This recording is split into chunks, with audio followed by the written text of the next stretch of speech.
Ada yang berbeda dari episode kali ini karena gue gak bakal panjang-panjang openingnya karena gue akan langsung aja manggil host kita dan kita akan dengarkan apa yang berbeda.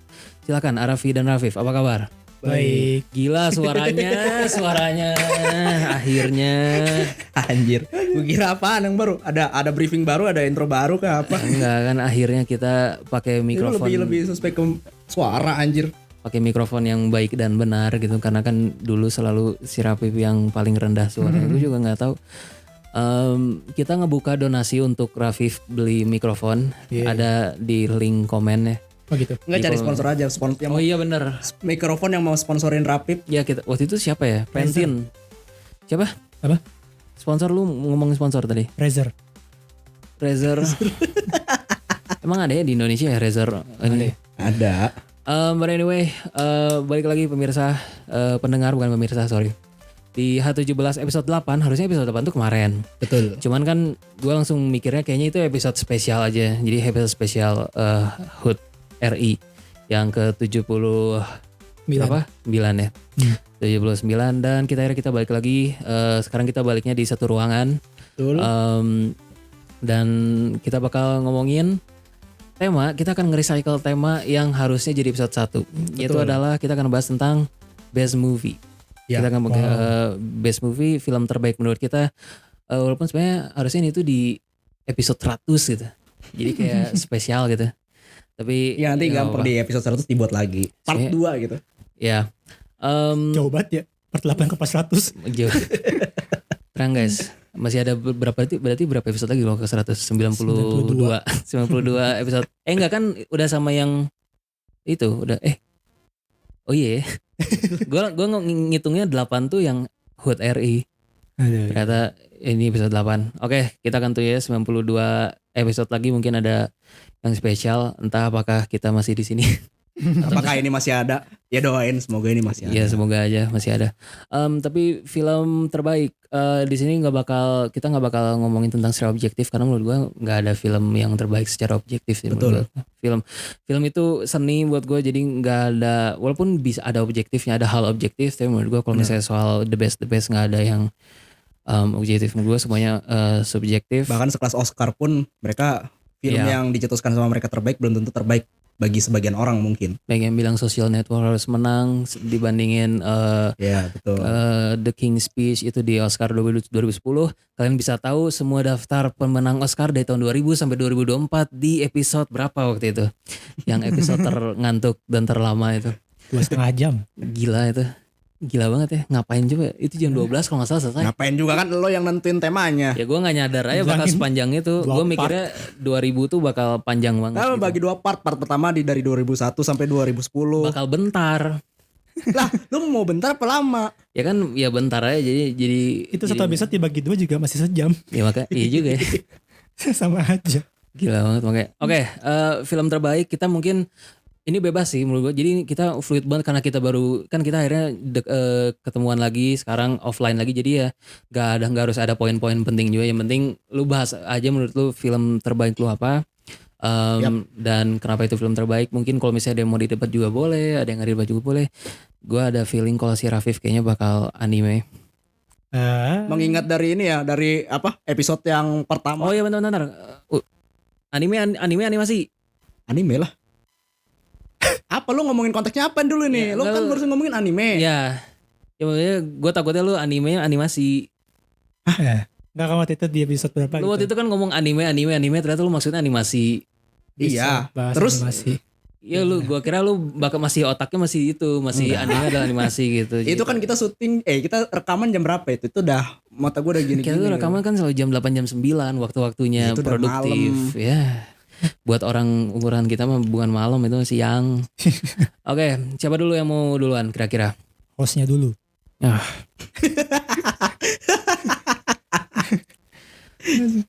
Ada banyak sekali film terbaik menurut gua.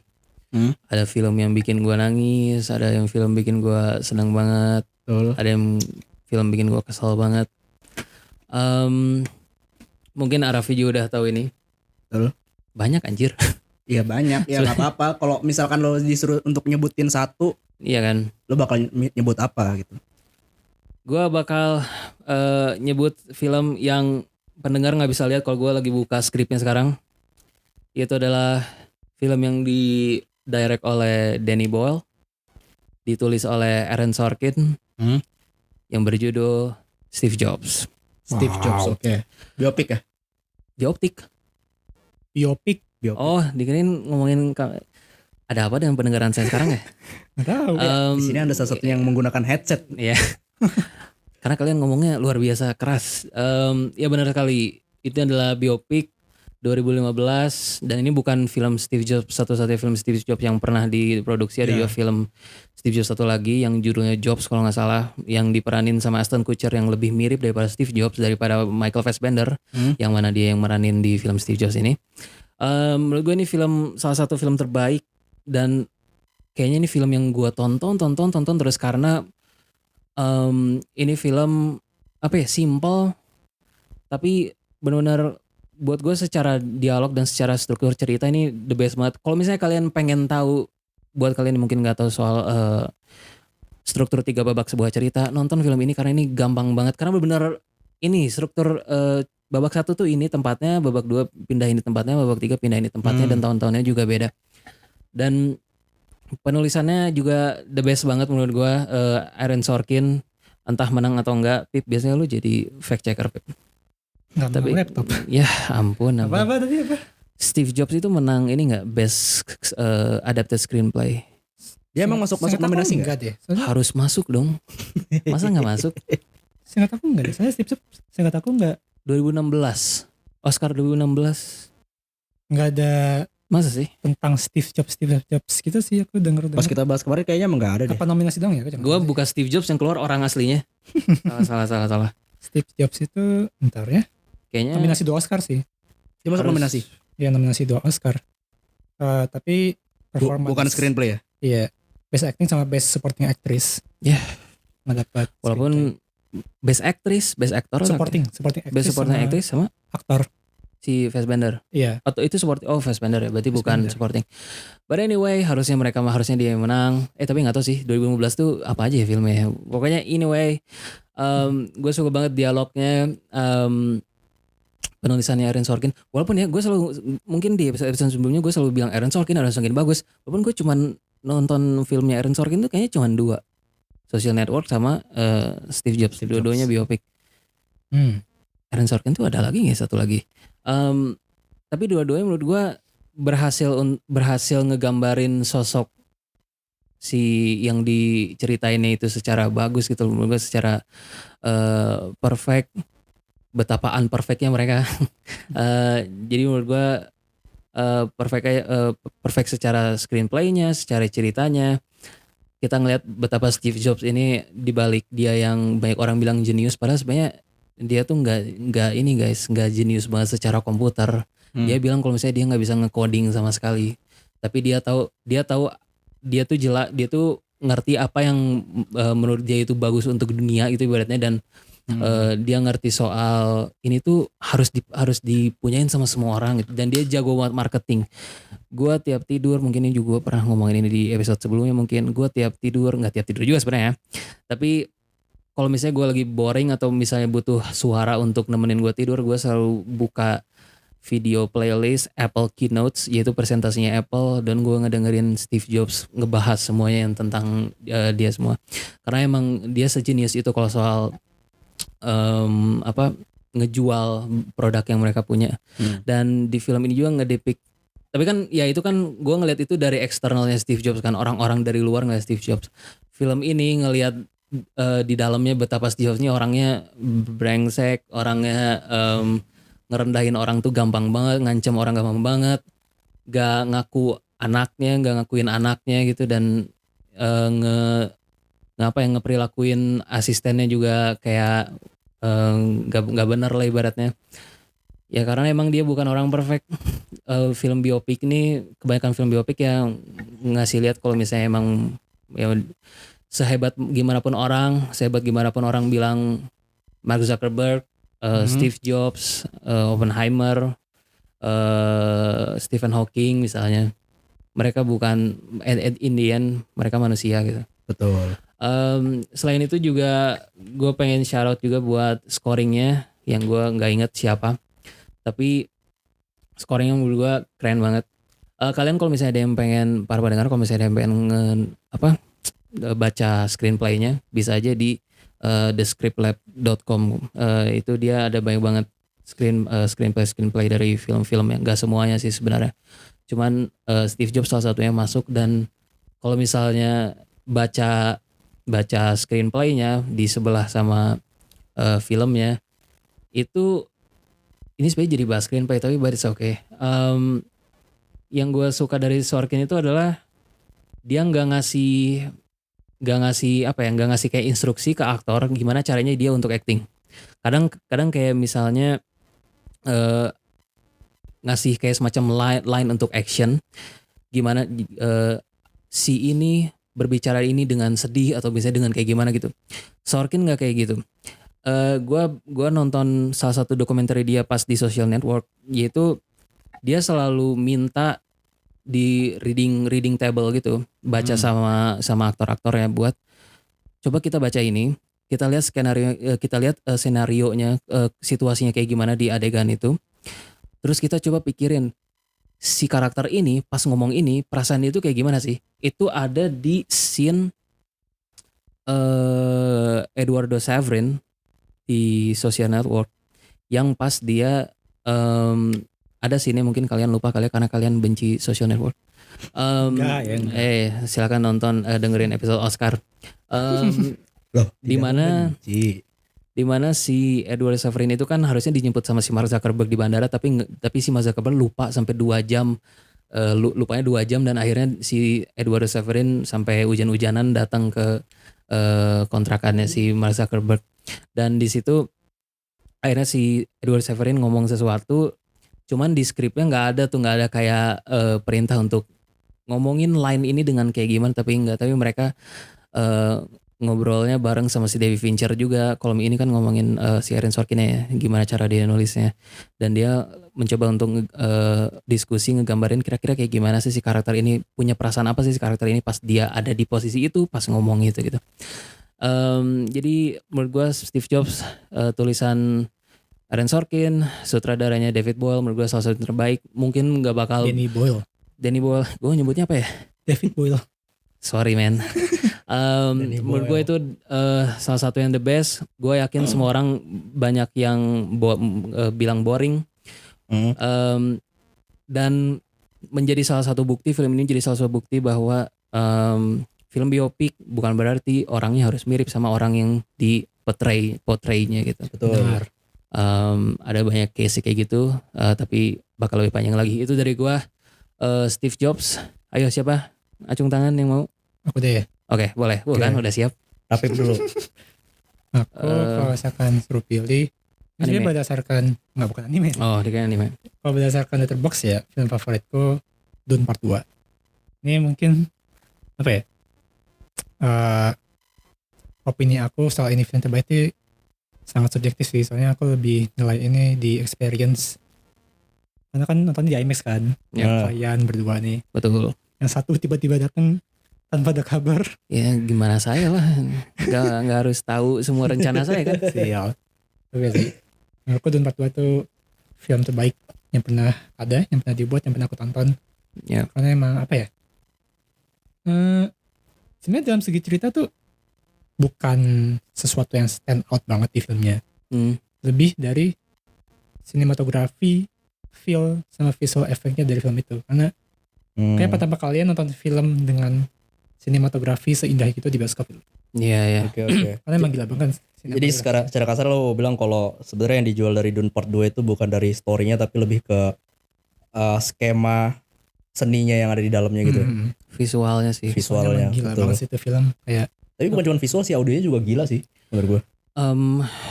Ada mau diomongin lagi soal Dune? Audio menurut aku yang apa ya? Yang kejual tuh ini sih pas apa namanya? Siapa namanya? Paul Atreides sama si Vetrauta battle di akhir. Yang sunyi semua ya? Sunyi banget, cuma ada suara benar. itu gila sih, itu benar-benar gila. Itu kalau nggak salah si Hans Zimmernya gitu. Gue tuh nonton di video di Vanity Fair, dia bilang emang dia nggak mau ada suara di situ, nggak mau ada lagu. Makanya cuman di awal doang kan Maintain Night Jadi Shift karena and Shadow, memang habis mau itu ngasih beres. kesan syahdu, kesan sakral. Karena kan itu kan pertaruhan pemberi apa namanya, penyerahan tahta kan kayak. Ya lebih kayak ngerebutin tahta lah. Bener. Gitu. Gila banget sih mah. Seakan-akan kita juga kan di situ juga kan. Iya itu dia.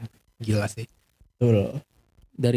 Kalau dari gue ya soal Dune, emang gue ngerasa si Paul Atreides tuh nabi dan gue kayak mau menyembah. Apalagi Soalnya- scene yang dia pidato itu. Iya. Iya ya, itu scene yang paling gue suka tuh yang waktu dia apa sih bahasanya, convention kali ya, yang dia Convention partai, ya apa ya? Kayak ya perkumpulan gitulah. Iya yang semuanya pada nunduk semua. Terus Iya. Gila. Itu tuh nggak tahu ya apa ya yang bikin gue tuh soalnya kayak apa ya? Gue kan nggak baca bukunya juga, kita juga nggak baca bukunya kan. Cuman yang bikin gue ini tuh gue tuh kayak bingung gitu loh. Gue harus nge-routing buat dia atau enggak gitu, karena dia tuh kayak masuk ke mulai jalan evil gitu, bukan evil sih, kayak bad way aja gitu, Betul. ending daripada good ending. Makanya nih orang kayak tadinya nggak mau, sekarang sekalinya oke mau langsung menggokil gitu. Betul. Gila sih. Cuman gue yang tahu jalannya kayak gimana gitu kan. I pointed the way kayak gitu. Tapi kayaknya emang si Atreides, gue juga belum baca kan bukunya, apalagi baca sampai habis. Tapi emang kayaknya kalau secara cerita si Atreides itu kayak punya planning yang mungkin dia nggak mau ceritain ke orang lain gitu loh, untuk bisa mengembalikan tahta bapaknya dulu. Waktu bapaknya tuh bertahta di mana sih, lupa gue.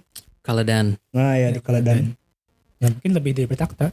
Ya, Betul. semua dunia dia yang nguasain. Betul. Sama satu lagi kalau soal Dune itu Greg Fraser Sinematografernya. bisa Bener. ini gitu loh. Kalau nggak salah gue juga nonton breakdownnya dari si Denis Villeneuve.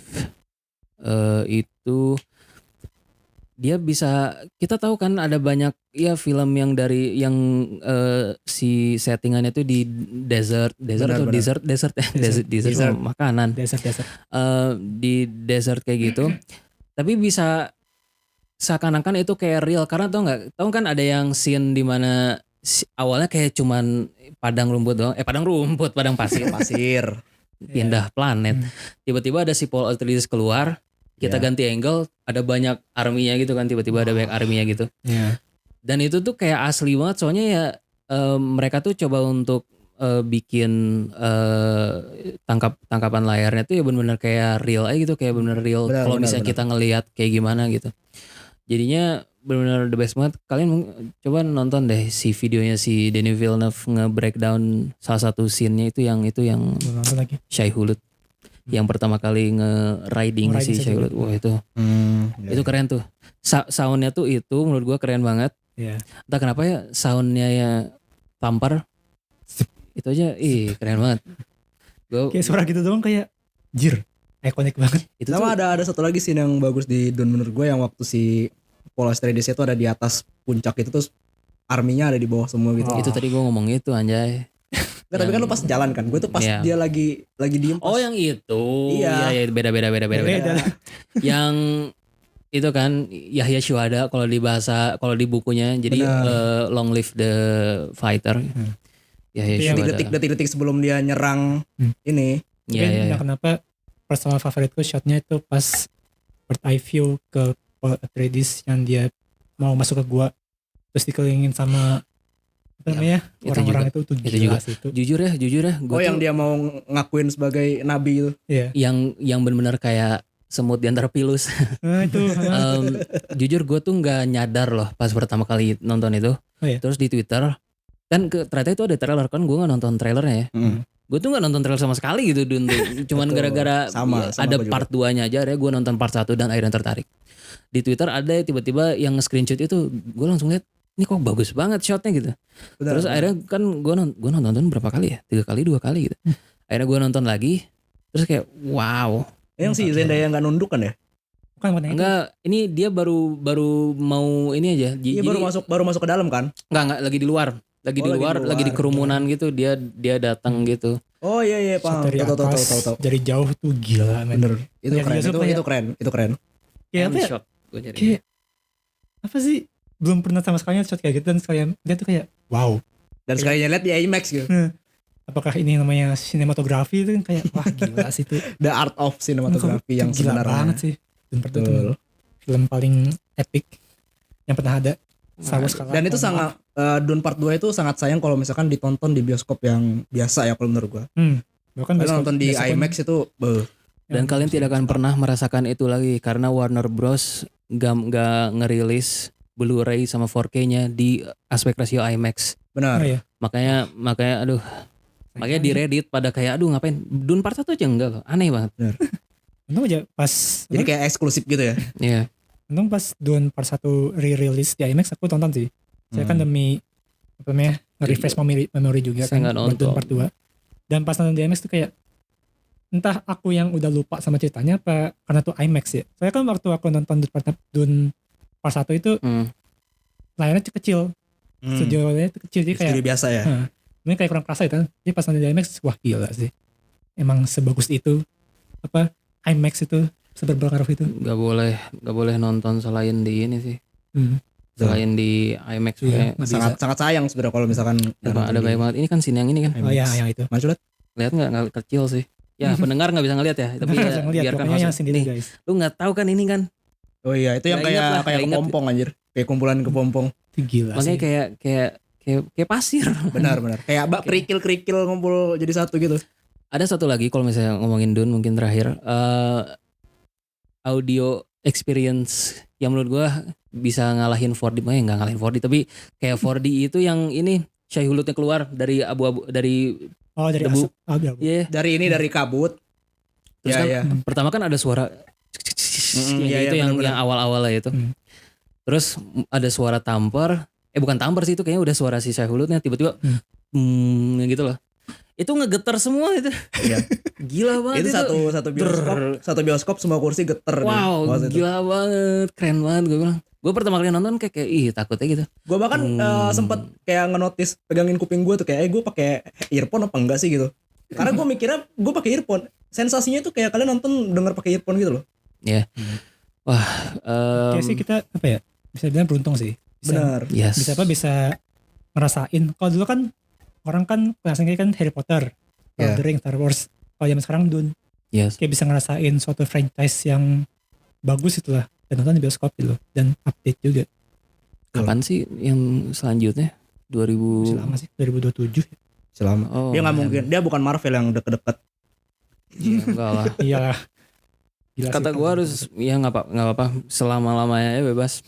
Gak kayaknya kalau misalkan di jarak 5 tahun pun gue masih sanggup buat nunggu deh. Ini juga kan 3 tahun sih. Iya. Harusnya 2 tahun ya. Tapi kan gagal rilis di 2023 gara-gara strike. Gara-gara strike. 2021 ya? Dune tuh 2021 Pak. 2021 ya. Gue masih ingat kritikan orang kayak apa sih ini nggak ngerti kok ngegantung gitu. Iya. Gantung bosan. Itu yang apa yang Dune Part 2? Yang Part 1 yang gue tuh kan gak nonton. Tapi 2021 kan gue juga gak ke bioskop sih. Tapi kan gue gak nonton. Terus di Twitter banyak yang ngekritik kayak apa nih kok ngegantung gitu. Terus gak boring lah. Dan emang tapi buat gue Dune 1 masih lebih agak bagus lah daripada Dune 2. Mungkin karena ini ya. Karena entah gue terlalu capek dengan banyak action. Tapi Dune 1 tuh banyak magicalnya. Mungkin karena baru juga kali. Baru dan banyak yang kayak menarik aja sih buat gue. Dan satu emang benar-benar pengenalan lah. Iya. Pengenalan banget itu. Sangat-sangat intro. Tapi sebagai pembuka itu oke banget kalau menurut gue. Sebagai pembuka franchise itu udah oke banget. Oke banget. Buktinya di greenlit buat part 1 juga. Iya. Tapi kok nggak ada yang marah ya? Judulnya Dune, tapi pas masuk bioskop Dune Part 1. Makanya aneh banget. Gua kira habis rilis bakal diganti, ternyata nggak diganti, judulnya tetap Dune aja. Dune habis itu Dune Part 2 dan nanti bakal ada Dune Messiah. Betul. Di 2027 kemungkinan. Tapi kan ya emang Dune Part 1 emang Dune Part 1. Maksudnya udah dari awal di announce itu Dune Part 1. Masa sih? Iya kalau nggak salah. Udah di announce kalau itu. Nah, berarti harusnya orang nggak protes dong ceritanya gantung. Oh iya benar. Lebih ke ini sih. Gue lupa sih. Nggak bakal dibagi dua gitu ibaratnya film. Makanya aku pas endingnya gantung setengah kaget, saya kok bisa-bisanya mengakhiri film tuh segantung itu. Tapi di sisi lain ya, emang part 1 berarti ya nggak apa-apa. Endingnya tuh kematiannya ini kan, kematiannya si aduh lupa lagi gue namanya. Pokoknya yang dibunuh sama Paul. Ya makanya itu sebagai penutup film itu betul-betul absurd banget. Bener. Itu sangat absurd banget. Bukan Stilgar, siapa sih? Bukan Stilgar mah yang Jamis. Nah, Jamis betul. Gue ingat kan gara-gara si Paul ngebunuh itu orang-orang di apa sih nama bangsanya tuh lupa gue. Freeman. Iya, Freeman jadi banyak yang benci sama dia kan, khususnya anak-anak mudanya gitu. Iya. Dan emang harus 2 part sih, karena itu buku tebal banget. Betul. Dan jangan ulangi apa yang David Lynch lakukan di filmnya. Tapi aku cukup shock sih itu satu buku. Kayak apa ya? Itu tuh at least cerita 2 buku loh. Iya makanya. Satu buku itu betul. Untuk satu buku. Soalnya satu buku itu setahu gue setebel Dunia Sophia, atau nggak kalian buku Dunia Sophia? Tahu gue. Itu tebel banget itu. Itu sebagai satu buku epic banget kan? Betul. Walaupun kelihatan sih yang part 1 tuh emang bukan satu buku. Kalau misalnya orang-orang nggak baca gitu mungkin mikirnya itu mungkin buku 1 ini buku 2, padahal kan satu buku jadi 2 film. Betul. Soalnya ya kelihatan banget part 1 tuh basically kayak oke, ini konfliknya ibaratnya babak satunya tuh ya satu film itu gitu. Jadi kan akhirnya dia mau untuk berjuang sama Freeman tuh ya di akhir kan. Ya jadinya di situ, endingnya di situ. Gitu. Dan bukunya pun ya di situ pertengahannya baru ke awal-awal. Walaupun ada banyak cerita yang diubah secara buku, tapi bukan berarti diubah jadi ngubah banget gitu. In respect with Frank Herbert yang nulisnya juga Betul. Ya, gue juga masukin Dune Part 2 jadi salah satu film terbaik juga. Semoga menang sound lagi untuk Oscar tahun depan. Walaupun nggak tahu nih ada banyak ya. Zone of Interest mah udah beres. Semoga menang visual effect lah. Harus banget menang visual effect. Visual effects ya, sama sinematografi. Betul. Ya sinematografi dan at least nominasi Best Picture. Harus sih. Karena di 2022 juga masuk kan? Iya gak sih? Masuk ya? Iya masuk. Tapi nggak menang ya? Ya tidak dong. Tidak ada film begitu menang. Bukan berarti film itu tidak layak ya, tapi ya itu balik lagi yang kita bilang tadi ya. Bahkan yang di film terbaik yang dicetuskan Oscar pun beberapa orang ada yang Oscar nggak mungkin milih film kayak gitu buat menang. Mana lagi Oscar? Lord of the Ring. Iya kecuali Lord of the Ring.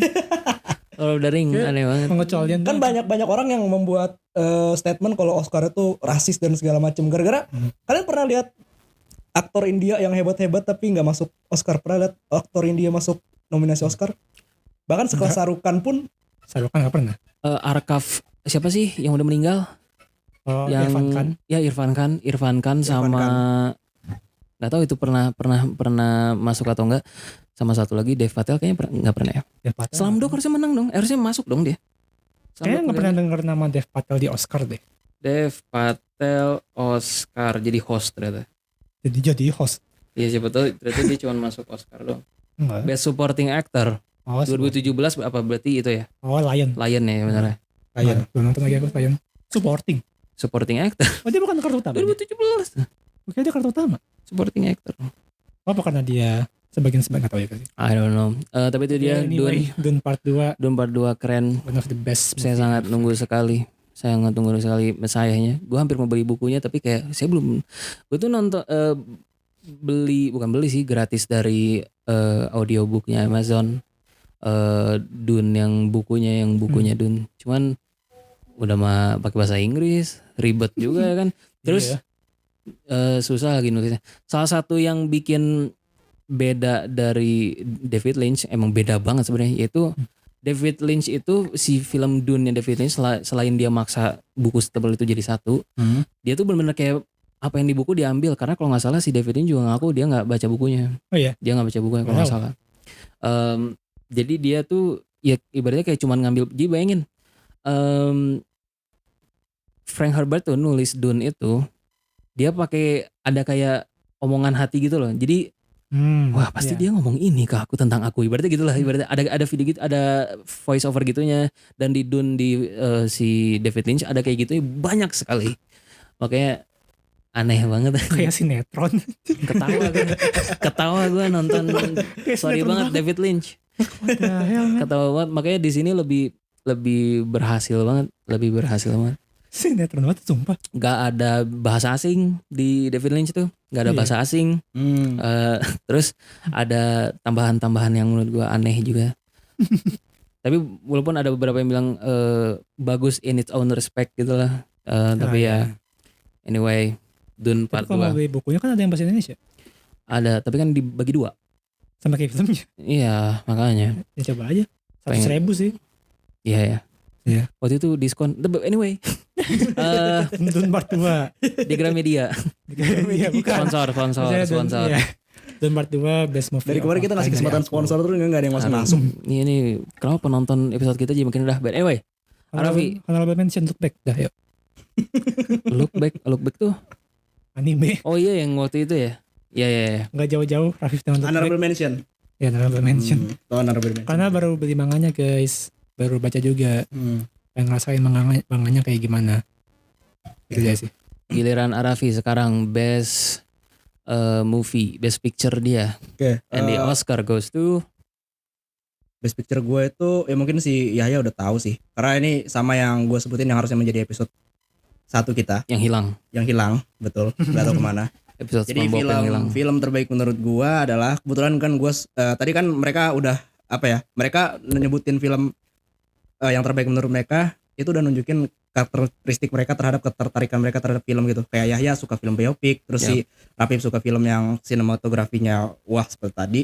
Kalau gue tuh lebih suka film yang ceritanya cukup kompleks dan ceritanya berbicara tentang atau berisi tentang investigasi ataupun crime gitu atau mystery crime lah bisa bilang mystery crime.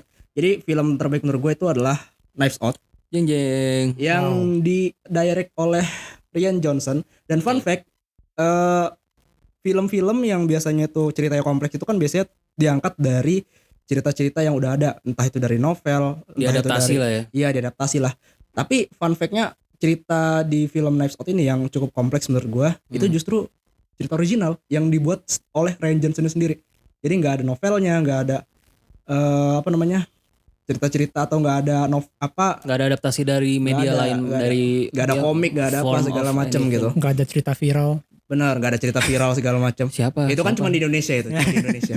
Cerita viral yang jadi adaptasi itu cuma di Kayaknya Indonesia. iya ya, cuma di Indonesia doang. Iya. But anyway. Kalau tragedi ya jadi. Iya. Tragedi itu cerita viral. Oke, menurut gua kenapa film ini yang terbaik? Ya kembali lagi gua tuh suka sama film yang ceritanya cukup kompleks tapi masih mudah untuk dimengerti. Oke. Gitu. Dan gue juga suka sama film misteri. Jadi sebenarnya kalau misalkan film misteri yang gue tonton itu ada nggak cuman ini ya, ada kalau kalian tahu The Murder on the Orient Express, Yep. karyanya Agatha Christie, itu juga film Yang mana yang misteri. tahun Yang 70-an atau tahun 2017? Emang ada yang 70-an? Ada, Pak. Oh ada. Itu tuh ada yang Ada. tahun itu kan lama. ya itu again ya, itu kan kalau film adaptasi itu biasanya emang dia Banyak orang diadaptasinya yang nggak cuma adaptasi. sekali. Ya, banyak orang yang Diadaptasi nyoba nggak untuk cuma- adaptasi betul. gitu. Dan kayaknya 2017 yang Yang terbaru ya. Kenneth Branagh kan, yang Iya. sama Daisy Ridley, Benar, sama benar. siapa Sama lagi ini tuh? Catwoman. sama siapa? Jack Sparrow Oh, Johnny Depp. sama Johnny Depp Ya, itu. Oh Sidney Lumet yang dari 70-an. ya kan? Oh, 70-an benar? Iya. Wow, saya benar. Gua kira 60-an. Ya, Sidney 70-an. Lumet loh. Yang Wah, siapa bikin 12 Angry Men. Oh, Oh wow. iya. Pengen nonton. Oke, by the way, Itu juga. anyway. Next up. Oke, menurut gua Knives Out gitu. Karena dan lagi ya, gue tuh gimana ya jelasinnya? Ketika gue nonton film yang berkaitan sama crime, mystery crime gitu, Yep. yang berhubungan sama detektif itu, gue tuh jadi ngerasa kayak satisfying gitu loh ketika dia udah mengeluarkan deduksinya gitu. Paham gak Iya, sih? iya. Jadi si Benoit Blanc ketika dia menggencarkan deduksinya di hadapan Chris Evans, Iya. Ransom. ya Ransom. Siapalah nama depannya. Ransom. Ransom. Nah itu gue langsung kayak satisfying banget nih. Ransom tuh kan nama tengahnya. Nama tengahnya, nama Huge Hugh Ransom Drysdale siapa lah gitu. Huge Ransom. Tengah. Donat, lubangnya di tengah. Betul. Oh itu. Jadi kayak makanya Kayaknya. si Benoit Blanc kan bilang kayak donat Donut hole. in the donut hole. Betul. By the way, Daniel Craig keren banget aksennya. Tapi yang Itu bagus sangat banget. yang sangat sayangkan di sini tuh adalah ngapa nggak tayang di bioskop ya? Jadi tayang Pak. enggak yang selanjutnya tuh enggak pernah tayang di bioskop gitu loh. Kayaknya limited ya kan udah pakai Netflix. Jadi Ya, marah mungkin gara-gara itu ya. Wake Up Dead Man aja. Makanya kan gua tuh cukup excited ketika nonton Glass Onion kan. Yeah. Glass Onion gua suka banget sama Glass Onion, tapi menurut gua yang pertama lebih perfect gitu dibandingkan yang Glass Onion. Iya sih. Yang pertama benar sekali. Tapi itu nggak tayang di bioskop. Dan juga yang baru yang belum rilis dan udah ada jadwalnya yaitu Wake Up the Dead Man. Itu juga nggak tayang di bioskop, itu tayang di Netflix juga. Tayang di bioskop tapi cuman terbatas itu juga kayaknya cuman US kayaknya doang. Kayaknya cuman buat ini deh, kayaknya cuma buat gala doang deh. Enggak, kata gue kalau nggak salah yang Glass Onion juga apa namanya? Ada ya di bioskop. Dia juga ada di bioskop Amerika, tapi di Indonesia nggak ada. Ya, sebenarnya karena emang mungkin segmennya bukan di Indonesia. Di Indonesia kan segmennya lebih ke horor dan lain-lain itu. Wake Up Dead Man horor tuh ya. Masa? Ya ibaratnya Wake Up Dead Man. Oh, judulnya ya. Ada di yang udah bocor juga apa? Bukan bocor sih, kayak foto dari setnya juga ada kayak di kuburan. Justru film-film yang genrenya kayak kayak Knives Out sama cerita-cerita yang dibuat Agatha Christie dan lain-lain itu justru mereka itu cerita-cerita itu semuanya mematahkan film horor justru. Jadi kayak contoh ya, di Sherlock Holmes, gue tuh kan baca beberapa buku yang ditulis sama Conan Doyle kan, Sherlock Holmes itu. Nah dia beberapa judulnya, beberapa cerita itu tentang mematahkan mitos-mitos yang ada di tempat-tempat. Wow. Ini itu nyambung banget. Boleh belok dikit nggak? Jadi Assassin's Creed Syndicate kan jauh banget tiba-tiba. H17 versi game itu kan ada side quest kan di London, ada side questnya. Sherlock Holmes. Benar. Kita tuh nyelidikin bareng kasus bareng sama Arthur Conan Doyle yang masih kecil. Jadi kayaknya dia terinspirasi bareng sama kita Assassin's Creed gitu. Iya benar. Ada laporan di sebuah apartemen itu ada anak kecil ketawa-ketawa gitu. Pas kita investigasi juga kayak hantu gitu. Benar. Ternyata pas dilihat tahu nggak sih tempat api yang orang-orang jadi anget, apa sih itu namanya kalau misalnya fireplace. Ya kayak fireplace-nya gitu. Ternyata itu kalau dibuka ruangan yang isinya ternyata anak-anak lagi main-main di situ. Jadi ternyata itu matahin hantu. Benar. Emang gitu dari itu ternyata. Biasanya kalau cerita-cerita yang gue suka itu cerita yang kompleks dan mystery crime itu biasanya memang mereka mematahkan horor gitu. Jadi menurut gue apakah bisa dijadikan satu ya gue nggak tahu ya, mungkin bisa gitu dengan sutradara yang hebat, gue nggak tahu. Tapi kalau gue pribadi kayaknya dua hal ini kayaknya jangan disatukan supaya cerita itu jadi lebih menarik gitu. Iya. Dan ya gue nggak tahu kenapa film ini di Indonesia kayaknya peminatnya banyak gak sih? Enggak ya kayaknya. Knives Out. Iya, Knives Out. Waktu aku nonton di bioskop nggak terlalu banyak sih yang nonton. Nggak terlalu banyak yang nonton ya. Iya betul. Dulu Soalnya ini gue nggak nonton di bioskop sih, gue nonton pas COVID kebetulan. Karena ini film tayang 2019. Iya. Gue nonton pas COVID, jadi sekitar setahun atau kurang dari setahun setelahnya gue nonton di digital. Wow, berarti pas kalian SMP ya? SMA baru masuk kan?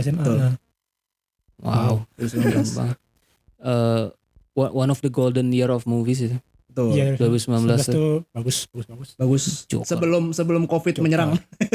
Kan konspirasinya itu Joker 1 billion, Avengers Endgame 3 billion itu jadi biar ngumpulin duit buat pandemi karena elit global ini udah tahu. Tapi rekornya emang rekor di 2019 tuh emang broken gak sih? Ibaratnya kayak anjir, ada Avengers Endgame, terus juga ada Joker ya.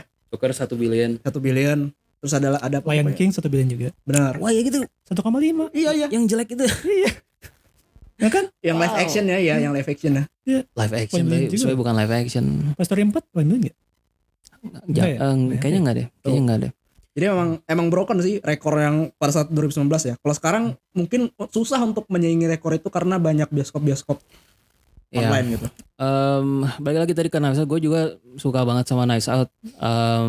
Walaupun banyak orang yang benci sama Rian Johnson gara-gara episode 8. Benar. Star Wars. Walaupun gue suka-suka aja sebenarnya. Itu apa namanya? Menyimpang jauh sekali ya genrenya. Teori apa sih yang kebanyakan orang gak suka, jadinya kita yang suka harus diem? Spiral of Silence bukan sih? Iya, kan? Spiral of Silence. Gue adalah korban Spiral of Silence. Sekarang menurut gue oke-oke aja gitu episode 8 Rian Johnson, dan terbukti kan misalnya dia emang bagus aja gitu sebenarnya. Dia jangan nyentuh franchise orang yang udah kultus sebenarnya. Gue juga suka Knives Out. Gue nonton pas COVID juga di Netflix. menarik sekali menurut gue, Rian Johnson. Karena apa ya?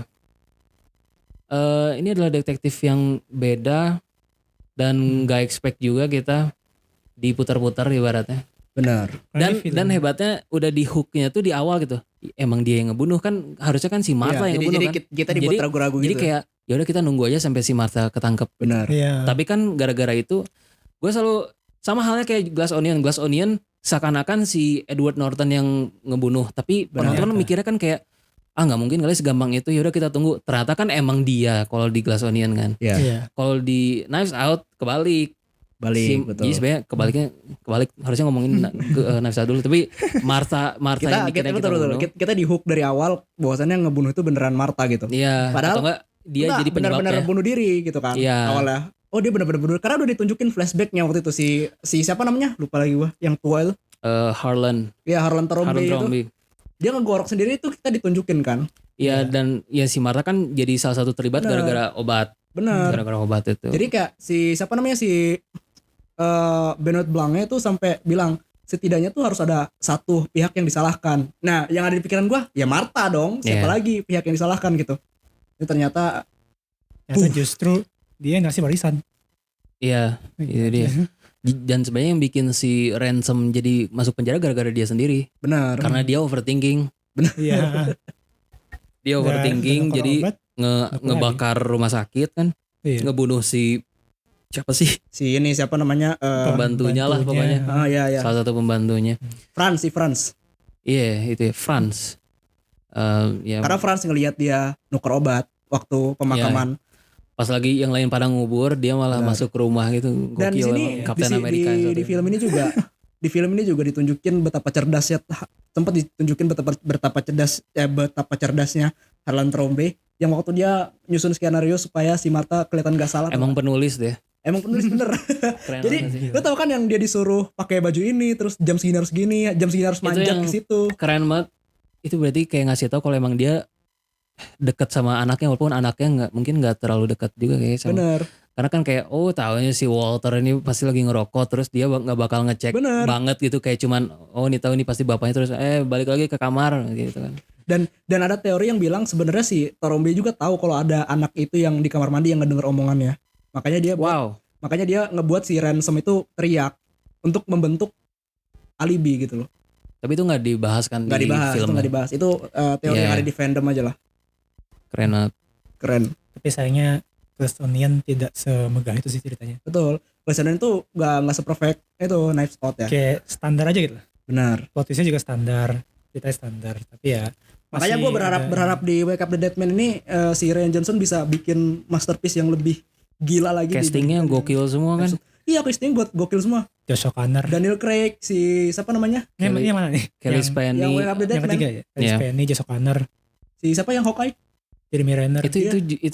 Itu meta loh. Iya. Apa dia jalan-jalan jadi Jeremy Renner? Soalnya kan di Glass Onion ada yang ngasih lihat saus mereknya Jeremy Renner. Oh iya. Jadi makanya bakal jadi Jeremy Renner beneran jangan. Menarik sih. Menarik sekali. Tahun depan ya. Iya.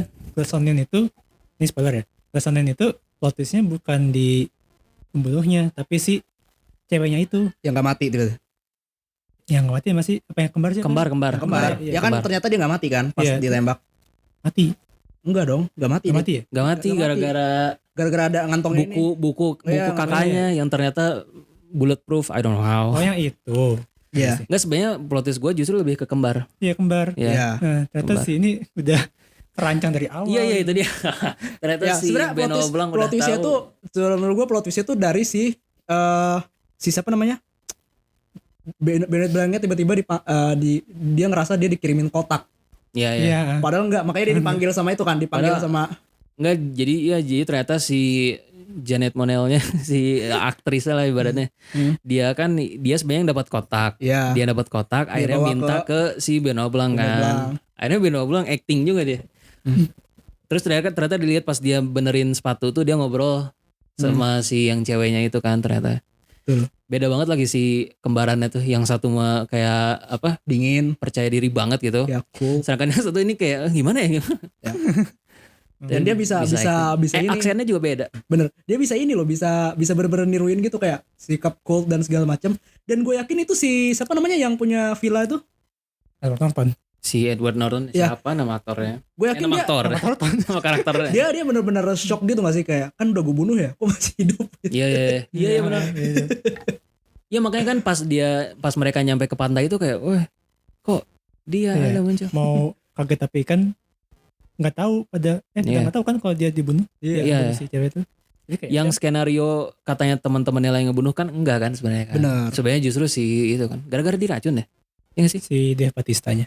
Bukan si di Batista ceweknya itu diracun. Itu diracun benar. Racun. Yang ceweknya juga diracun bukan sih? Nggak dibunuh. Kan si Edward belum. Norton Lupa datang lagi. ke rumahnya. Iya.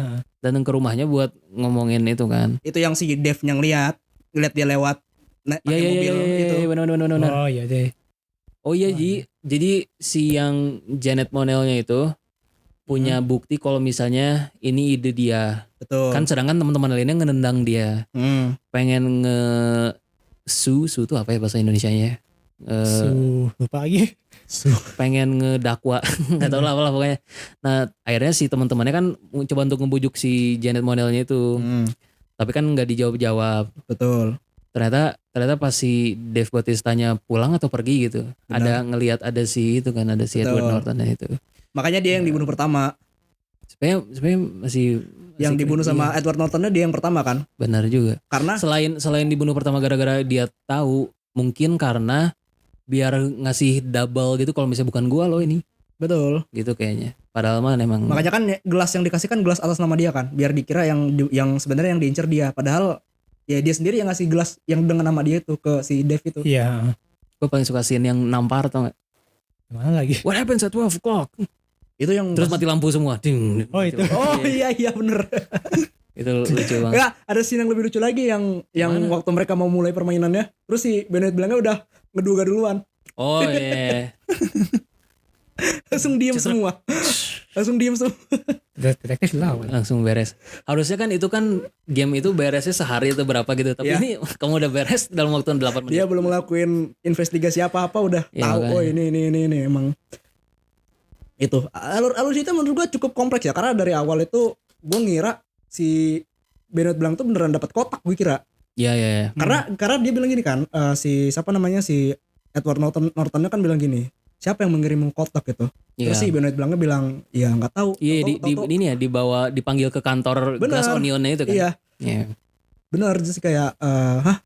Bukan kamu yang ngirim, terus siapa ngirim? Jadi kayak seolah-olah dia beneran dikirim gitu. Gua ngira yang ngirim tuh pembunuhnya.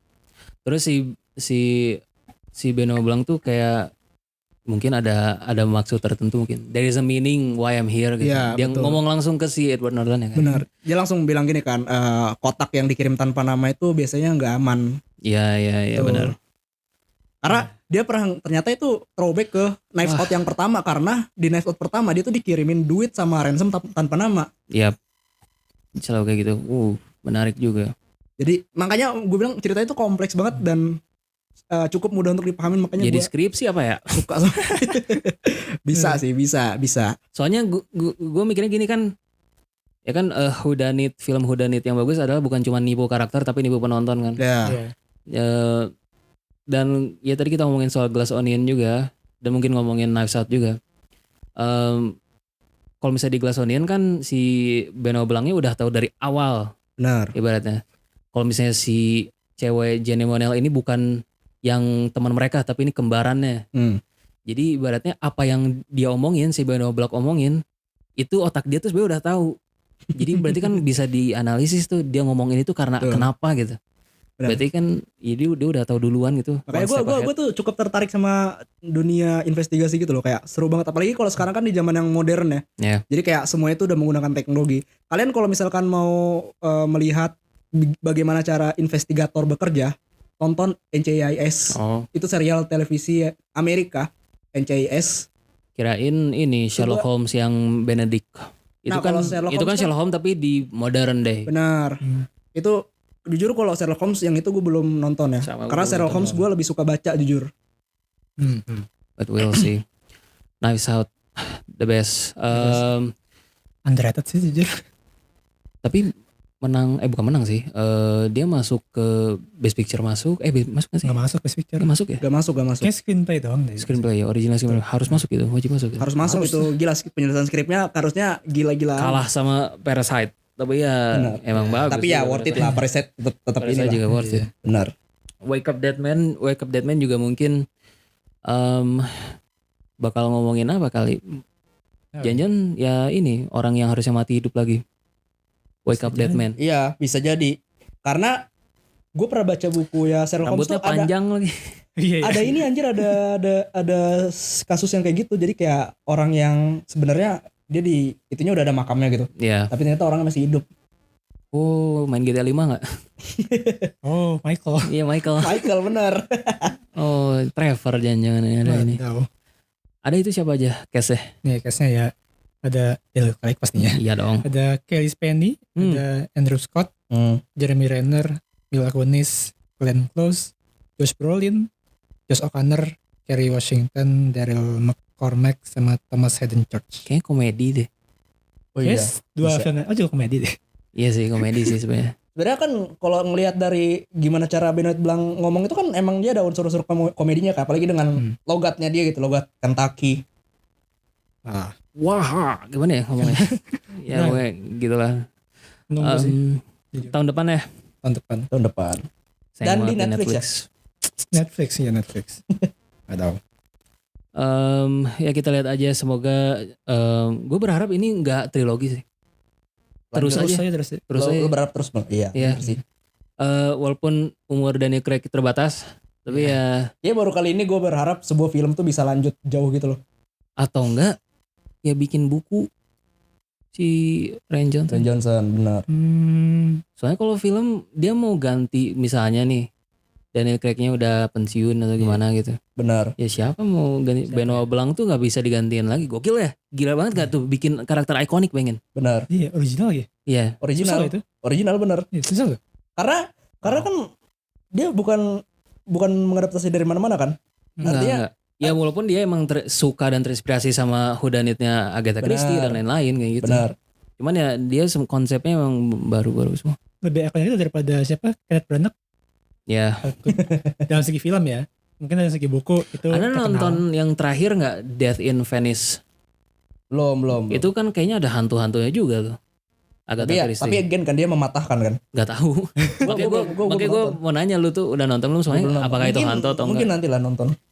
Soalnya gue nonton baru 2 doang. Kalau yang si Kenneth Branagh tuh itu nggak tahu. Yang kedua yang Death in Nile itu apakah Kenneth Branagh juga atau enggak yang sutradarainya? Tapi Kenneth Branagh maksudnya.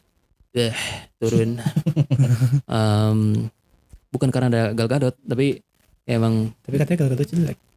ya emang tahu nggak ada scene, tahu nggak scene yang dia di aduh banyak banget orang di Twitter ngomongin ini kalau dan ngasih contoh kalau ini actingnya jelek yang dia di Wonder Woman 84 Iya. di kap mobil terus ngomong ke si Pedro Pascal, I need you to give me the stone, yang kayak gitu. Itu banyak yang bilang itu actingnya jelek katanya. Aduh. Untung nggak jadi Wonder Woman lagi. Oh dia udah gak jadi Wonder Woman lagi ya? Harusnya enggak sih. Berarti Justice League selanjutnya apakah gak ada Wonder Woman apa di recast? Kalau bisa jangan ada Justice League dulu aja deh. Ini aja. Mending apa namanya? Mendingan Tapi apa ya? Aku rasa nggak ada deh, nggak ada Justice League. Saya kalau ada Justice League kayak nggak tahu sih, nggak tahu James Gunn tuh punya pandangan kayak gimana. Tapi masih kalau lama. dengan film-film awal gini, Justice League di DCU entah akan lama banget atau nggak akan pernah ada. Gue berharap bakal lama banget, masih lama banget. Soalnya Kalau lama banget pun semoga film terakhir sih. dari si apa sih namanya slot buat filmnya juga nggak ada tuh. Masih banyak filmnya tapi nggak ada Justice League. Batman semoga Brave and Bold aja belum ada apa-apa kan? Iya ya, belum ada cast. Iya, belum ada Betul, case, belum. Batman, Semoga aja sih. gitu. Tapi kalau misalkan jangkauannya jauh itu ya kurang lebih 10 tahun lah, 10 tahun, 20 tahun itu masih oke buat bikin. Atau mungkin itu bukan menjadi yang kedua, mungkin bakal remake. Iya. Oke, James Gunn kayaknya pengen Karena yang ngeluarin Zack Snyder itu Zack Snyder bagus. banyak cultnya, hati-hati loh di Twitter tuh. Ini aku emang beneran bagus ya, yang Snyder Cut emang bagus. Cuma yang Snyder Cut ya gue Snyder Cut juga bagus. Yang Whedon Cut jelek, tapi Snyder Cut tuh bagus menurut aku. yang 4 jam ya. bagus tapi 4 jam. Iya, tapi bagus. Tapi itu temponya rata. 4 jam tapi enak. Lo tonton Killers of the Flower Moon itu 3 jam temponya gini-gini nih. Udah males gue nonton itu sumpah. Gue nonton di bioskop. Scene yang ikonik di Killers of the Flower Moon yang mana coba? Kalau menurut gue yang itu doang, yang lo tau gak sih yang investigator yang ngumpul malam-malam? Yang di mana ya?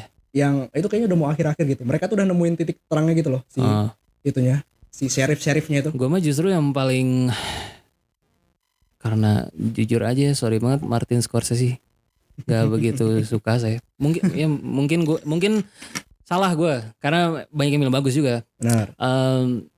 Ya nggak kurang memorable. Paling yang memorable cuma yang rumah meledak ya.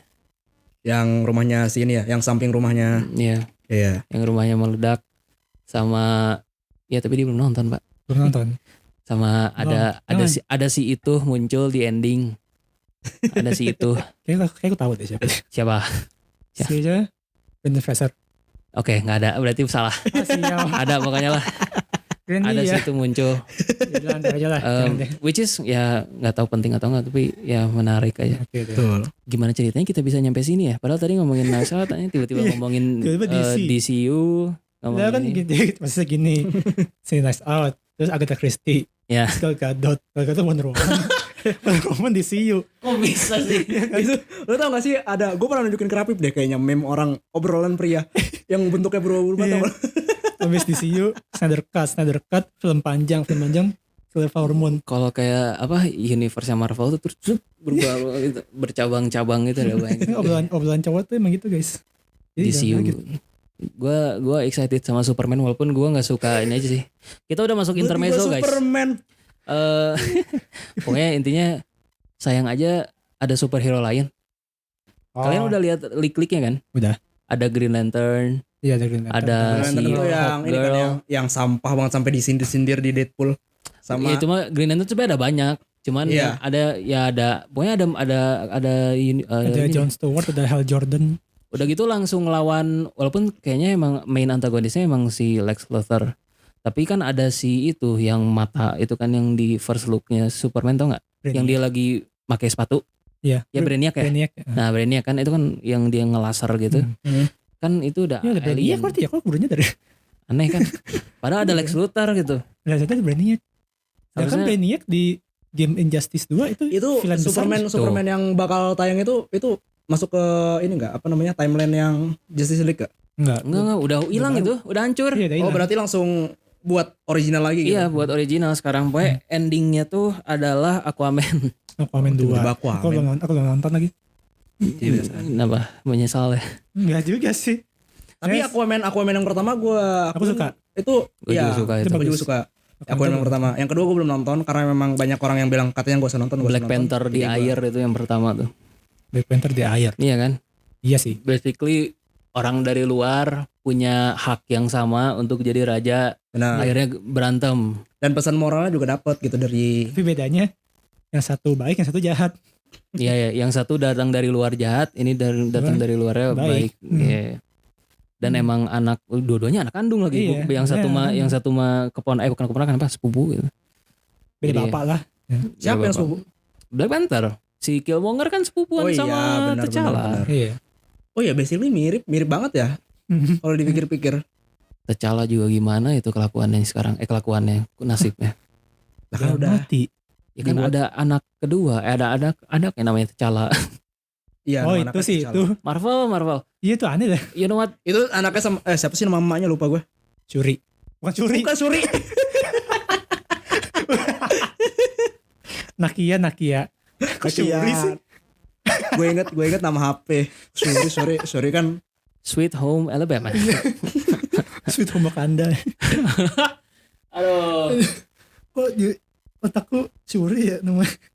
Itu bahaya banget. Gue justru mau nyebut nama aktrisnya Lupita.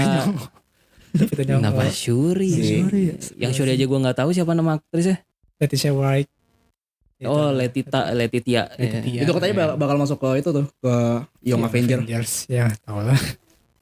Nggak menarik Pak. Betul, anyway film terbaik dari Arafi adalah Nice Out. Jauh banget. Udah kan dia udah bilang intermezzo. Jauh banget. Kira-kira ada lagi nggak ya? Kalau misalkan ada honorable mention apa kira-kira? Kalau misalkan kita ngomong Oppenheimer itu mesti dibahas, itu kayaknya sebagian besar orang juga setuju itu salah satu film terbaik. Gue bisa bilang, gue mungkin sekarang juga masih bisa bilang Oppenheimer terbaik. Tapi apakah itu demam? Demam. Orang-orang banyak ngomongin, lu kena bias. Dan iya deh kayaknya. Tapi kalau walaupun demam emang bagus, tapi apakah kayak di lu tapi kalau demam gitu biasanya ya, kalau memang filmnya yang biasa aja terus kena demam dibilang bagus-bagus kan ujung-ujungnya bisa jadi overrated kan. Ya. Tapi faktanya Oppenheimer tetap bagus menurut gue. Ini mengingatkan aku sama film Everything Everywhere All at Once. Itu demam banget filmnya. Coba sekarang kalian lihat postingan itu, film itu, terus buka komen IG, overrated semua komen. Betul. Ya gara-gara kan banyak orang yang ngomongin kan. Betul. Satu-satunya scene yang membuat gue sedih itu bukan sedih dan kayak kosong. Itu adalah scene yang batu. Udah aja itu dong. Mungkin iya sih. Gimana ya?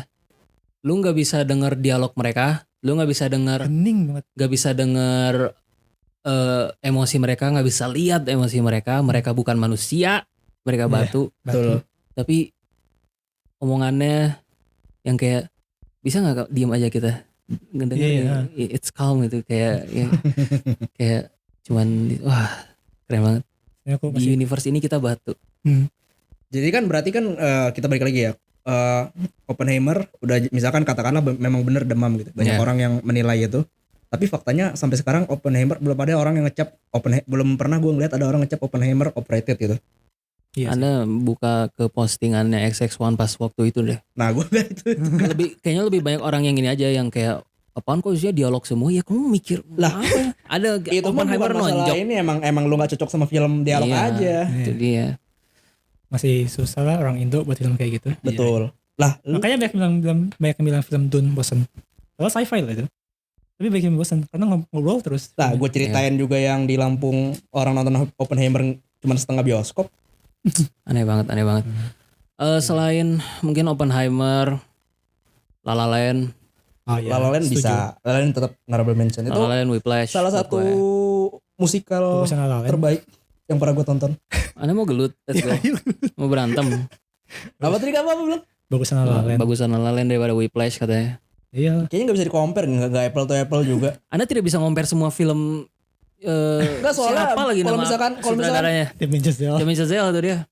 Anda gak bisa nge-compare semua film dia bahkan. Beda-beda semua. Maksudnya kalau misalkan lo nge-compare antara La La Land sama Greatest Showman tuh masih bisa. Sama musikal. Gak bisa. Kalau menurut gue bisa. Bias, luar biasa bias. Udah 8 tahun loh. Walaupun nontonnya baru 4 tahun yang lalu. Cuman menurut gue bisa karena memang sama-sama musikal. Dan kalau misalkan ini jujur ya, kalau dari gue pribadi antara La La Land sama Greatest Showman secara musikal itu bagusan Greatest Showman. Cuman La La Land itu lebih ke spesial. Enggak, kata gue karena The Greatest Showman tuh benar-benar musikal gitu yang diawalin gitu. Dan dia cocok kan, temanya sirkus kan. Iya. Sama musikal. La La Land tuh apa yang beda ya?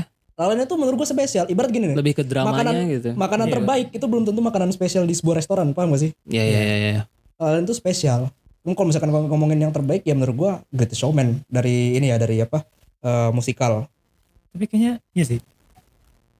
Gini aku kepikiran deh. La La Land itu sebenarnya the first apa namanya sih? Kan banyak orang yang bilang Babylon itu kayak love letter untuk sinema kan. Tapi kalau gini aku kepikiran La La Land justru love letter buat sinema karena itu filmnya bukan film zaman sekarang, tapi film zaman dulu gitu, ngerti gak sih? Iya. Film musikalnya, ceritanya, karakternya itu film-film zaman dulu banget. Acting-actingnya juga bahkan si Emma Stone sama Ryan Gosling. Iya. Itu film zaman dulu. Betul. Dibanding Babylon yang love letter. Babylon tuh ekstrim banget sih. Itu bagus. Benar. Itu bagus. Cuman Babylon. Pada nonton di bioskop enggak? Gue nonton bioskop. Kan gue kan itu kan 2022 kan. 23 sih. 23 ya. Awal 23. Cuman kan 2022 akhir tuh gue akhirnya nonton A Space Odyssey. Dan ngelihat itu ada di layar gede di Babylon. Oh iya. Kan wah keren banget. Film-film ini gue belum nonton Avatar ada di situ. Gue belum nonton Terminator di bioskop ada di situ. Endingnya aja itu. Endingnya tuh benar-benar kayak orang. Endingnya bagus ya. Orang ngelihat ini terus akhirnya dapat aja feel kita sekalian seakan-akan throwback ke Kalau nggak salah ada itu deh, Meshes of the Afternoon juga di situ. Oh iya. Kalau nggak salah ada di situ deh. Gue nggak inget. Nanti mungkin gue bakal cek lagi karena film itu keren. Babylon tuh adaptasi screen Enggak, Enggak. original. Berarti original. Enggak semua. Hampir semua film Damien Chazelle original kecuali First Man. Ya, bagi kalian yang mau lihat Damien Chazelle bikin film gila ya Babylon sih. Ya, dan itu Beda akan banget sama film Replacement. terakhir Damien Chazelle karena gagal. Kasian banget deh. Dia itu sayang loh. Itu bagus loh. marketingnya doang, Pak. Apa yang mana tuh yang gagal? Babylon secara ini komersial. Oh ya secara komersial. Secara ya, komersial gagal. Kurang. Karena emang nggak ada yang ini. Kayaknya emang gak ada yang ngegoreng nih, ngegoreng dalam tanda kutip ya. Gue tuh lupa sih, gue nonton ada analisis kenapa bisa gagal. Gue lupa sebenarnya kayak gimana apa resultnya analisis. Tapi lebih ke ini aja, kayak karakternya tuh jadi siapa yang mau jadi main itu, si Margot Robbie kah atau si Manuel? Iya. Manuel bener ya? Manuel's great, ya bener Manuel. Kan si Brad Pitt kan? Brad Pitt ngomong itu kan. Nah Brad Pitt kah? Ya iya juga sih. Nah bingung kan lo? Brad Pitt walaupun ya mungkin bisa jadi trio gitu, tapi kan nggak pernah, jarang itu satu screen. Iya jarang. Sekalinya satu screen cuman pas di party itu. Iya. Iya kan? Iya. Cuman di party doang. Terus menurut gue ini lebih ke ini sih, kayak love letter untuk klasik Hollywood. Benar-benar klasik Hollywood banget. Nyeritain dari bisu, terus struggle-nya orang yang dulunya production bisu terus jadi suara itu, yang Benar, yang benar. scene itu lucu banget itu. Itu gila sih itu scene sih. Jujur aja. Babylon hampir bisa dibilang one of the best. Betul. Cuman gue yang di bioskop Indonesia itu disensor loh. Lu nonton sensor. lagi, wow, Iya. ada yang lebih parahnya lagi tuh. Saya kaget sih disensor daripada di-cut. Karena kayak Padahal 21 atau 18 ya? 18 maksudnya. 18, aneh banget Lah 18. Oppenheimer aja. Kalau itu mah karena dari Universalnya udah dapat sensor kan. Jadi yang sensornya Universal si Florence Pugh-nya dapat baju hitam akhirnya jadi ini. Iya, gitu lah. Itu berarti disensornya sama lembaga sensor Indonesia maksudnya. Yang mana? Babylon. Ya, itu mah disensor benar di blur. Di blur ya. Di blur. Kelihatan banget tuh. Jelek banget anjir. Pasti itu susah banget. Gerak ya kan, gerak cepet. Pak, ini Pak, sekarang yang ini. Oke, siap. Anjay. Baru scene awalnya Itu udah. scene awal loh. Langsung sensor kayak. Pas itu kayak, aduh nih tadi kayak gimana nih. Gue kayaknya udah tahu itu bakal ekstrim di scene paling awal banget, yang gajah. Oh iya. Yang angkat gajah. Ya kayaknya di ini anjir, di apa namanya, di per frame sama dia sensornya. Set. Iya kayaknya gitu. Itu kalau sebagai opening terlama yang pernah aku tonton Babylon itu. Iya itu 30 menit, Lama banget. 20 menit atau 30 menit. Lama banget Setuju. Lama banget openingnya benar. Gue kayak is the most magical place in the world. Terus ada lagu. Apa ini mau ke klimaks kemana? Hah, udah baru prolog. Aneh banget. Gila, lama banget openingnya men. Sumpah. Parah sih. Keren banget. Tapi memorable buat gue sih, memorable. Iya, cukup. Babylon. Cinematic experience-nya dapet. Honorable mention satu lagi mungkin ya. Ini aneh banget loh. Kita kalau ngumpul bareng terkondisi loh durasi. Kenapa ya? Benar lah. Aneh banget deh. Karena kalau nge-zoom ngomongnya satu-satu. Kalian kan bisa Iya berapa? bener. Benar. Iya benar. Dan ada delay juga kan kalau Iya. ini. Honorable mention apa ya? Gua film favorit Toy Story 3. Kalau langsung animasi ini, Social langsung Network. animasi. Enggak. Social Network, Casablanca. Kayaknya kalau misalnya orang yang bilang itu kayak best of all time, kayaknya enggak sih menurut gua. Tapi secara dialog keren. But I don't think gak bakal ada film yang bikin kayak gitu lagi, karena Hollywood sekarang beda, bukan acting teater tapi actingnya benar-benar acting natural gitu loh. Benar. Ada salah satu videonya YouTuber Thomas Flight yang ngebahas tentang ini, perbedaan acting zaman dulu dan zaman sekarang, dan itu memicu konflik loh guys ternyata guys. Ngomongin soal method acting soalnya. Tuh. Kayak method acting tuh sebenarnya apakah emang ada istilah itu? Terus tahu nggak cerita yang si Robert De Niro jadi Robert De Niro. ya Robert De Niro jadi supir taksi Oh, ya. buat dia jadi taxi driver. Ya. Terus siapa lagi ya yang method acting tuh. Oh berarti maksudnya totalitas dalam Siapa itu yang Sri Mulat? Ini siapa? Biwan. Iya, yang dia mencoba untuk hidup sederhana. Narkoba. Ya, dia tidur di motel kayak gitulah. Betul. Biar ngerasain hidupnya karakter yang dimaininnya kan. Ada yang bilang method kayak gitu tuh gak perlu sebenarnya. Ada yang bilang kayak gini. Acting itu acting, bukan beneran. Ya. Ya kan? Yeah. Nah ini gue nggak tahu nih, apakah gue juga masih bingung, apakah gue suka acting yang acting, tapi gimana ya? Acting tuh acting, jadi jangan kayak seakan beneran gitu loh. Kalau kadang kan kita kalau misalnya sedih di dunia nyata juga kan kayak nggak cocok lah untuk di layar gitu, untuk dimasukin ke layar gitu. Jadi makanya ada yang mikirin kayak misalnya apakah acting yang bagus itu adalah yang gak benar-benar real banget, atau justru yang benar-benar real gitu, kayak benar-benar asli aja gitu. Tapi kalau misalkan lo memerankan karakter yang emang ada di dunia nyata, menurut gue emang lo harus bisa bisa seperti dia beneran gitu. Contoh kayak Reza Rahardian sebagai Habibie, itu dia melakukan risetnya sampai kalau nggak salah ngobrol sama Habibie berapa jam gitu. Iya, kalau riset sih emang harus sih menurut gue semuanya itu juga. Kan termasuk ke totalitas kan, gimana cara dia bisa menjadi seorang Habibie gitu di filmnya gitu. Makanya lebih ke ini aja sih, method acting itu aja yang benar-benar lu mau jadi, ada karakter lu jadi tukang bakso, lu harus jadi tukang bakso. Misalnya lu jadi pilot gimana, coba jadi pilot. Oh, Joaquin Phoenix waktu dia mau jadi kayaknya dia Joker. Enggak deh, kayaknya dia enggak method acting deh. Mungkin method acting ada yang sampai kayak gini, method actingnya tuh entah ini dibilang method acting atau enggak, tapi lebih kayak, bahkan ini gue lupa siapa, Joe Pesci atau Jack Nicholson, gue lupa, nonton aja videonya Thomas Flight, yang dia di set pun, di tempat set pun itu kru-krunya harus manggil dia dan dengan nama karakternya, dan dia bakal nge-actingnya karakter dia gitu. Dan kadang itu si Brian Cox, tau kan? Brian Cox yang ada di Succession. Pokoknya di series Succession juga salah satu co-star Succession tuh dia pakai method kayak gitu loh. Betul. Jadi metodenya tuh benar-benar ngedalamin karakter. Kadang kalau ngomong ke orang lain pakai karakter gitu.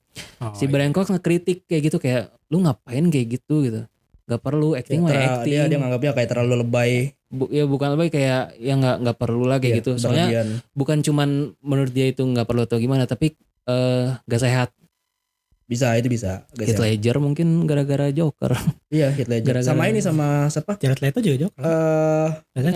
Enggak, Jared Leto enggak sampai segitu. Kalau Heath Ledger tuh sampai apa namanya? Jared Leto ekstrim lah. Jared Leto iya kan ya? Kalau enggak salah dia juga ini kan. Iya, yang ngirim tikus ke Margot Robbie. Nah, itu dia. Jared Leto kan kayak gitu. Ini dibahas di videonya juga di Thomas Flight juga. Jared Leto kayak gitu. Terus masuk ke press kan, naik ke pers. Banyak yang ngekritik. Akhirnya pas dia diwawancara, enggak kok, saya bohongan itu. Jadi nggak tahu apakah itu benar atau enggak. Apakah dia bilang kayak gitu biar soalnya banyak gini, salah satunya method acting tuh gila ya, jauh banget tiba-tiba ngomongnya. Method acting tuh kebanyakan banyak orang makainya tuh antara ya satu buat makin mendalami karakter, atau dua biar masuk pers dan diomongin. Ini loh, ini dia pakai method acting, jadi pasti actingnya bagus atau gimana kayak gitu. Betul. Ya buktinya mungkin kayak si Jared Leto mungkin bener atau enggak dia method acting. Kayak misalnya ngasih tikus, aneh juga sih. Aneh. Ya itu namanya dibilang totalitas juga. Enggak totalitas banget, itu orang gila. Gila aja. Contohnya kayak Cillian Murphy waktu mau meranin Peaky Blinder, itu dia ngerokok sampai berapa batang gitu. Padahal dia bukan perokok gitu. Iya, dia sampai kayak gitu. Padahal dia bukan perokok loh, dia bukan perokok. Cuman di film itu kan dia selalu ngerokok kan di Peaky Blinders itu. Gila banget makanya. But anyway, akhirnya beres juga guys. Episode offline yang kedua kalinya di podcast ini. Iya. Dapat episode 2 kali doang offline. Nah kita tiba-tiba berhenti aja gitu, nunggu sampai baru Deadpool baru aja mulai lagi kita podcast ini. But seru aja ternyata ngomongin best movie dan juga ngomongin DC. Dan ngomongin DC, ngomongin acting. Iya. Itu harusnya bisa jadi episode sendiri tentang best acting. Enggak, atau best actor. Ya bisa Bisa best actor bisa. Best actor of all time nggak ada sih menurut gue best of all time. Soalnya beda-beda eranya juga. But anyway, thank you untuk para pendengar yang udah ngedengerin. Dan tentunya kita bakal ada episode baru tiap hari Jumat jam 7.30 kalau nggak salah. Nggak tahu jam 7 atau jam 7.30 gitu. But makasih banget dan gue juga senang akhirnya kita bisa bareng lagi dengan audio yang proper. Dan semoga bisa terus begini terus. Tapi kayaknya bakal ada yang mau pergi satu lagi nih. Amin. Dua yang pergi dua. Ya, amin. Pendengar bingung. Apa nih maksudnya? Tapi ya anyway. Tapi walaupun pergi kayaknya tetap kualitasnya tetap bisa terjaga sih. Bawain. Karena gue bawain. Benar. But anyway, makasih sudah mendengarkan dan sampai jumpa di episode Senior H17 berikutnya. Bye bye. Thank you guys yang udah denger guys.